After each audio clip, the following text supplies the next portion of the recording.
Assalamualaikum warahmatullahi wabarakatuh. Halo teman-teman, kembali lagi di channel Kartika Gigianti ya. Nah, kali ini aku akan meluncurkan podcast pertama aku yang aku beri nama podcast Kadi.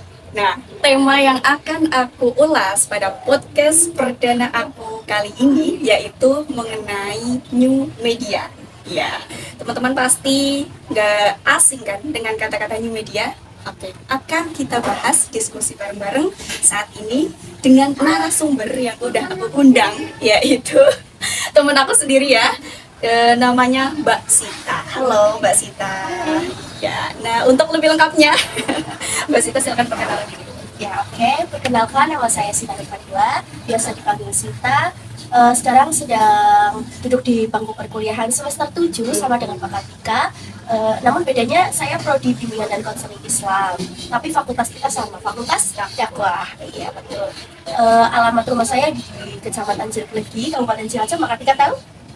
Jeruk Legi, tahu. Ya, Cilacap. Namun sekarang berdomisili di Pondok Pesantren Darul Aglon, Purwokerto. Langsung ke topik pembahasan ya Mbak Sita ya, mengenai new media sendiri. Menurut Mbak Sita, dari pandangan Mbak Sita, new media itu apa sih? Ya, kalau menurut pandangan aku nih, new media adalah sebuah interpretasi peralihan media yang dulu ke media yang baru atau yang sekarang ini sedang kita alami ya, jalani. Contoh umumnya seperti adanya internet, kemudian website, kemudian yang sering kita gunakan banget nih, yaitu sosial media seperti WhatsApp, Instagram, kemudian Facebook seperti itu. Jadi peralihan dari media dulu ke media sekarang, Iya. media baru gitu, media saat. Nah, menurut Mbak Sita nih, kira-kira new media itu berdampak negatif atau positif sih? Ya, kita sebagai generasi milenial yang tentu saja tumbuh dan berkembangnya itu sangat melekat dan berdampingan dengan adanya teknologi ya.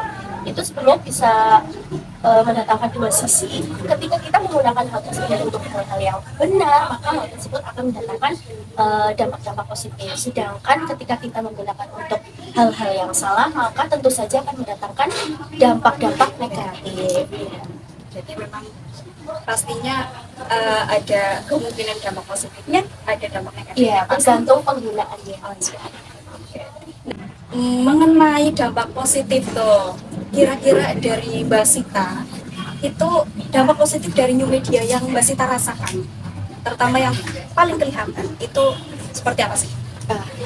Kalau yang sekarang ini sedang sangat aku rasakan ya, seperti salah satu sifat dari media tersebut kan ada yang namanya konektivitas, dan di dalamnya kan ada yang namanya ruang publik. Nah, di dalam ruang publik tersebut, kita sebagai generasi milenial yang tentu saja nantinya akan menjadi generasi di peradaban selanjutnya, kita bisa meluangkan banyak aspirasi, kemudian argumentasi, apapun yang ada di dalam dunia kita bisa kita tuangkan melalui new media tersebut, seperti di dalam internet, kemudian website, kemudian blog-blog yang ada di sosial media seperti itu. Dan salah satu hal yang lain dari manfaat atau dampak positif new media itu seperti memudahkan kita untuk mengakses banyak informasi dari contoh new media tadi seperti internet, website. Nah, dari situ kita dapat dengan mudah mengakses informasi, kemudian bisa, kalau tadi kan salah satunya ada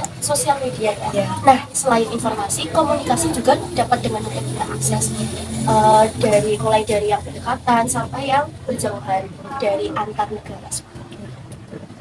Terutama kita bagi masih pelajar hitungannya kan Iya, ya, betul, seorang mahasiswa, dengan adanya internet itu kan mesin pencarian yang kita butuhkan gitu, dengan mudah membantu kita, apalagi terutama kabar adanya AI ya, ChatGPT dan sebagainya, itu kan sungguh malah mempermudah banget untuk kita dalam pencarian informasi ya, dan lain sebagainya.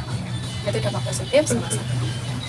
Kemudian tapi ya, terkait dengan informasi saat ini itu pasti kan kita udah sering dengar informasi bohong, berita bohong, atau disebut hoax ya. Nah, untuk hoax itu maksudnya dampak apa? Negatif kan? Nah, oke. Selain itu ya tadi hoax, dampak negatif kira-kira yang Mbak Sita tahu terlihat dengan jelas adanya new media itu bagaimana? Ini melanjutkan dari hoax dulu ya. Kan sekarang itu banyak sekali oknum-oknum yang mengambil keuntungan dari adanya media seperti internet, tadi website, kemudian blog-blog yang bisa mereka akses dan buat sendiri. Nah itu bisa mereka ambil untuk keuntungan baik pribadi maupun kelompok. Namun penyebaran informasinya itu masih secara masif tapi tidak dibuktikan dengan fakta. Seperti tadi yang disebutkan Mbak Kartika adalah berita hoax. Iya betul. Dan hal ini juga diperkuat dengan adanya data yang datang dari Kementerian Kominfo bahwasanya ada sekitar 800.000 situs di Indonesia merupakan terindikasi penyebar informasi palsu. Itu tadi hoax sendiri. Dan hal tersebut tentu saja dapat menimbulkan keresahan dan saling mencurigai di antara masyarakat. Nah, salah satu dampak turunan dari new media itu, dampak negatifnya kan hoax. Nah, dampak dari hoax tersebut dapat menjadikan masyarakat menjadi saling mencurigai dan resah terhadap informasi yang datang. Akhirnya banyak informasi yang datang, walaupun informasi tersebut benar, tapi masyarakat itu tidak langsung percaya tersebut. Kemudian dari adanya situs online itu juga dapat menimbulkan kerenggangan dalam interaksi sosial atau hubungan sosial. Contohnya ketika kita sedang bersama keluarga, teman, kemudian sanak saudara, ketika kita sedang memperbicarakan hal-hal yang sifatnya kebersamaan, namun kita malah lebih fokus pada sendiri-sendiri gitu ya, betul. Main HP sendiri. Betul. Ya. Akses online yang mereka sukai masing-masing. Akhirnya jadinya kelihatan banget bahwa berkumpul, tetapi tetap individual gitu ya. Karena mainnya gadget masing-masing. Ya. Sampai muncul kata-kata mendekatkan yang jauh, menjauhkan yang dekat. Aduh. Iya. Iya sih betul. Itu yang masuk ke dampak negatif dari media itu. Kemudian ada pertanyaan nih, Mbak, pertanyaan. Kalau dampak positif lagi mengenai new media, bagaimana itu bisa memudahkan pengguna dalam mendapatkan informasi, gitu. Jadi bagaimana new media itu memudahkan pengguna dalam mendapatkan informasi? Seperti yang tadi sudah kita perbincangkan ya, dengan adanya situs-situs di internet, kemudian sebenarnya bukan hanya mendapatkan informasi, tapi kita sebagai generasi, apalagi kita kan sebagai pelajar ya, itu kita tidak hanya dapat mendapat informasi dari internet, tapi kita juga bisa menyalurkan informasi tersebut. Seperti misalnya kita bikin website, kemudian kita up di internet. Nah, di situ kita bisa meng-share berbagai informasi seperti misalnya seperti yang sedang kita bahas new media saat ini, kemudian dampak negatif, dampak positif, cara menanggulanginya, kemudian cara menghindarinya, bagaimana caranya, itu kita juga bisa Aplikasikan. betul sekali mengaplikasikan aspirasi diri kita sendiri melalui internet tersebut. Seperti itu. Lah, kalau misalkan penggunaan new media tadi, misal saat bersama-sama berkumpul itu tetap perasaannya individual karena bermain dengan gadgetnya masing-masing, itu kan bisa kategorinya adalah berlebih-lebihan ya dengan adanya akses itu new media. Nah, kira-kira dampak yang ditimbulkan dari adanya bermain memanfaatkan new media yang terlalu berlebihan bagaimana? Dengan penggunaan new media ini terlalu berlebihan, tentu saja berdampak pada diri kita sendiri khususnya ya. Nantinya kita itu akan menjadi kecanduan. Iya sih. Misalnya, jika ditawarkan lebih memilih untuk mengakses internet atau bertemu dengan temannya, pasti akan lebih memilih internet. Betul. Karena dari akses internet tersebut kita bisa bertemu dengan teman-teman baik yang dalam satu wilayah maupun di luar wilayah. Betul. Namun ketika kita bertemu teman, nanti akses internet itu akan terputus seperti itu. Jadi memang kecanduan itu sangat negatif ya untuk diri kita khususnya di generasi ini. Berlebihan itu ya efeknya ya kecanduan untuk kita Betul. ya. Selain itu, untuk kayak maraknya informasi bahwa adanya media digital atau new media itu, privasi kita kan menjadi kadang tidak aman lagi. Dengan adanya itu ya, privasi keamanan itu yang kadang bocor kayak gitu. Nah itu gimana sih cara kita untuk tetap menjaga keamanan itu?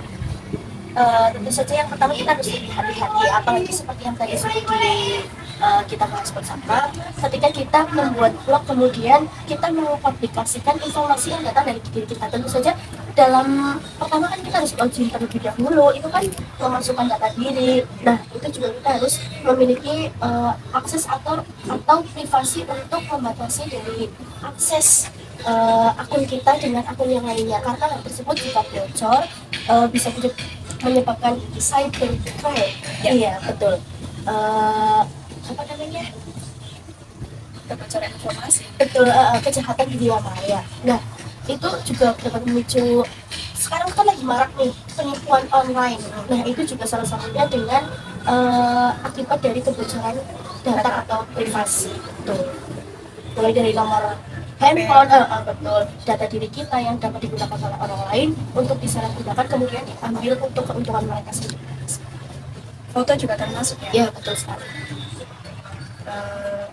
Jadi kalau contoh tindakan nyatanya, misalkan kita mendaftar yang tadi katanya login gitu, kan biasanya ada tuh pemberitahuan ya, kayak bla bla bla bla bla disetujui atau tidak kayak Iya, gitu ya. Nah itu benar-benar kita harus baca dulu ya. Betul, Nah, harus ada memang membaca dengan teliti. Iya sih.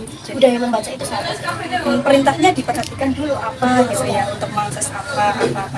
Apabila memang sesuai, barulah kita setujui ya. Karena kan terutama saya pribadi ya, kebanyakan itu kan sekarang langsung setujui aja tanpa membaca dulu. Nah, sebenarnya itu hal yang lumayan keliru ya. Iya betul. Nah,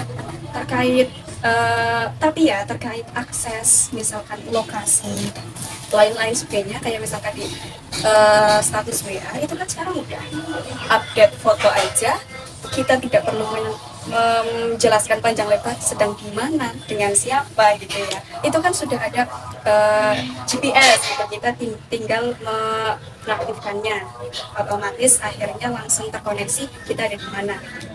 Nah, menurut Mbak Sita, dengan adanya fitur seperti itu kan salah satunya memudahkan, tapi ada dampak negatifnya nggak yang bisa kayak mungkin berpengaruh juga terhadap privasi yang bisa menyebabkan kebocoran? Iya tentu saja bisa. Seperti tadi yang ketika kita mengaktifkan GPS akan otomatis terkoneksi bahwa kita sedang di mana. Nah itu kan selain sebenarnya ini dapat menguntungkan dan juga merugikan. Iya. Ketika kita membutuhkan informasi penting dari seseorang, kita dengan mudah bisa melacak. Namun lacakan tersebut jika diambil atau dicari oleh oknum-oknum yang salah, maka hal tersebut juga akan merugikan diri kita sendiri. Misalnya kita sedang di mana nih, di lokasi mana, dan kita sedang dilacak oleh oknum-oknum yang salah, dan nantinya akan adanya misal kejahatan, kriminal seperti itu kan juga dapat merugikan. Tapi intinya ya tetap hati-hati lah ya. Iya betul. Kemudian kalau misalkan mengenai kesehatan mental ya, pengaruh dari new media untuk kesehatan mental kira-kira ada kaitannya nggak sih? Sedikit banyak berkaitan. Sebenarnya saya kan prodinya bimbingan konseling Betul, Islam, betul sekali. Nah, banyaknya permasalahan yang muncul saat ini juga tidak lain berkaitan dengan munculnya new media itu, seperti kesulitan tidur, kemudian yang tadi kecanduan itu rata-rata anak-anak gitu, kecanduan game online, nah seperti itu. Kemudian situs-situs web yang mereka sukai, mereka kecanduan, akhirnya menjadi sulit tidur, sampai bahkan mengakibatkan mereka itu depresi. Nah, sekarang juga sedang marak ya sedang usung berita tentang bunuh diri. Ya. Nah, bunuh diri itu juga salah satunya disebabkan oleh depresi. Nah, salah satu penyebab depresinya dengan mereka kecanduan di media, penyalahgunaan di media, kemudian penggunaan di media yang tidak diawasi oleh orang tua. Nah, anak-anak juga sangat terdampak di hal tersebut. Mental mereka sangat terganggu dan dapat mengakibatkan depresi tadi. Bisa mengakibatkan bunuh diri dan sebagainya. Betul, berbahaya sekali. Sebenarnya memang saya mancing pertanyaan ini ya karena ya salah satunya itu Mbak Zita ini kan prodinya dari bimbingan konseling, sehingga untuk terkait kesehatan mental dan lain-lain, nah mungkin bisa menjawabnya, sehingga aku pancing pertanyaan ini dan wah ternyata jawabannya luar biasa. Oke, nah terkait kesehatan mental tadi kan udah. Kalau misalkan dampak negatif untuk kayak proses belajar mengajar gitu, di suatu sekolah atau perkuliahan, menurut Mbak Zita itu bagaimana? Ini negatifnya aja. Negatif. Oke ya, kalau misalkan nanti udah terjelaskan, oke, positifnya masuk. Sebenarnya kalau seperti yang dari tadi kita singgung, new media ini dengan semakin berkembangnya teknologi saat ini itu tidak melulu mendatangkan hal positif saja atau hal negatif saja. Hal tersebut berdampingan sesuai penggunaan dari kita sendiri. Nah, dari proses belajar mengajar tadi ya. Nah, kalau positifnya sudah jelas, tadi sudah kita bahas bersama bahwa dengan adanya penyebaran informasi, kemudian pengaksesan informasi dengan mudah, kemudian komunikasi antar daerah juga mudah, itu memudahkan kita untuk mendapatkan informasi dari teman-teman dan saudara-saudara kita yang mungkin pendidikannya lebih bagus namun di wilayah yang lain seperti itu. Namun dampak negatifnya seperti yang tadi kecanduan, kemudian anak-anak sekarang itu menyepelekan ya, seperti yang tadi budaya membaca saja sudah sangat turun dan rendah. Iya betul benar. Mereka lebih suka untuk membaca berita instan saja dari internet, kemudian mendengarkan informasi dari YouTube, walaupun itu hal-hal yang positif, namun ketika mereka menempatkan dan berlebihan dalam penggunaannya, maka hal tersebut juga dapat berdampak negatif. Iya. Selain adanya internet untuk mendapat informasi, kan kita juga harus tetap membaca buku seperti itu, membaca berita, koran yang terdapat berita-berita penting dan terkini. Itu sekarang jarang sekali dipedulikan oleh generasi saat ini, khususnya pelajar, karena mereka lebih merasa dipermudah oleh internet. Padahal bukan dipermudah, tapi mereka itu diperbudak karena mereka ketergantungan kepada itu. Oke, sekarang aku tanya, kalau misalkan tadi contoh yang koran itu ya, media tradisional dengan new media sekarang yang digital terkait dengan budaya membaca. Kalau dari Mbak Zita sendiri lebih suka yang mana dalam hal membaca, contohnya yang membaca koran, media tradisional, atau membaca berita online yang ada di website-website saat ini? Kalau saya sendiri sih gimana ya? Ya dibilang nggak suka, tapi sebenarnya memang bukan gimana ya. Memang hobi saya itu sendiri membaca. Namun dengan adanya berita yang disuguhkan dengan hal-hal yang lebih menarik saat ini, contohnya nih dari tadi yang YouTube.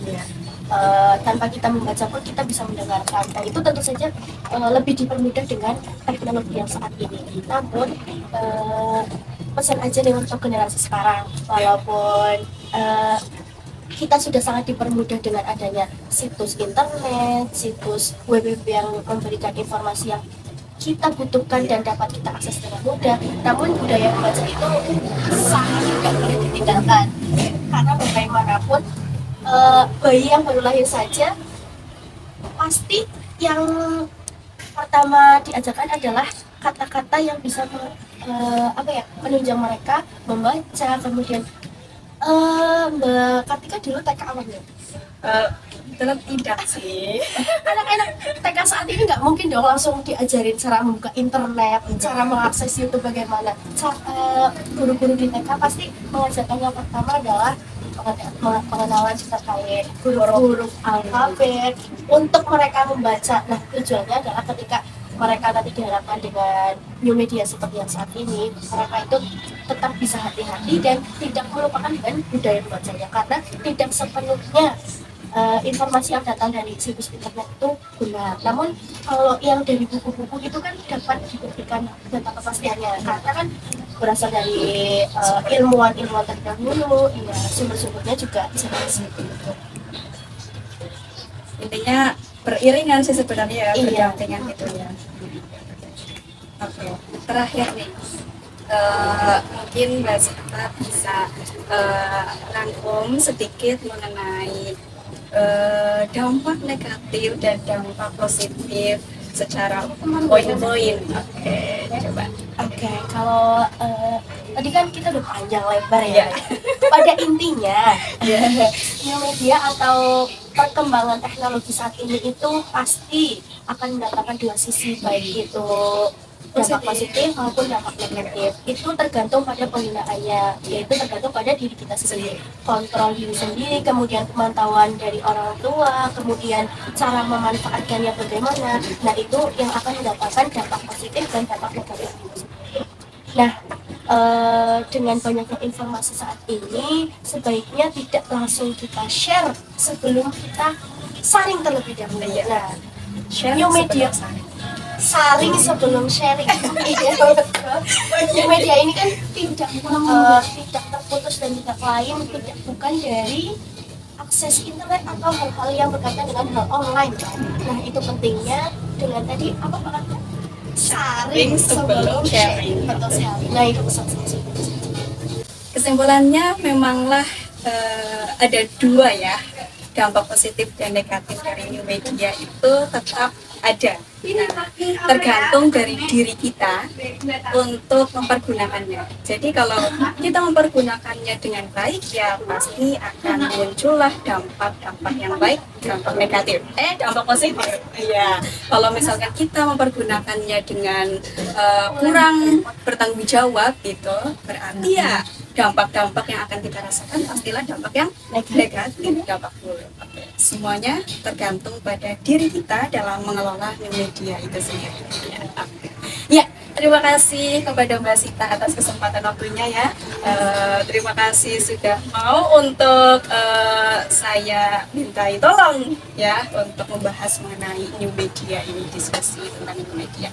Ya, sekian, mungkin kapan-kapan kita berjumpa lagi di podcast selanjutnya ya. Oke, ya. Kita tutup. Oke. Terima kasih banyak dan teman-teman jangan lupa ikuti terus podcast Kadi. Ya. Sekian. Wassalamualaikum warahmatullahi wabarakatuh.